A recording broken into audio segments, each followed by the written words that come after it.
මෙම උතුම් රත්නමාලා බන්ධන ගාථා ශ්‍රවණය කිරීමෙන් ඔබට ඇතිව තිබෙන්නා වූ කරදර බාධක සහ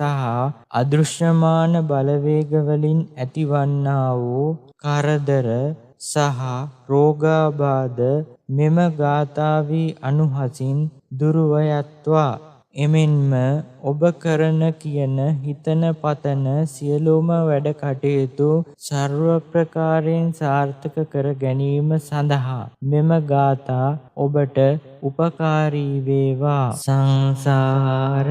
සාරෝග විනීතනීසං සංනීත සාතං සුචිසාරධීසං සන්ධීරකං සොන්න තනෝපලාසං සංලාපදේසින් පනමේ බිසාසං සංසාභිගං කේවල මෝහනාසං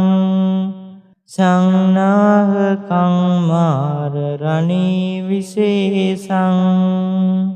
සංසේවිතං දාසි මුදාරහාසං සංහාර ධම්මං පනමේ සදාසං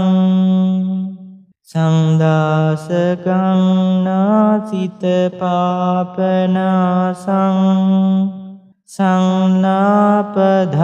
සිංහත ගෝර පාසං සංපාරගාමින් සුචිසාරවාසං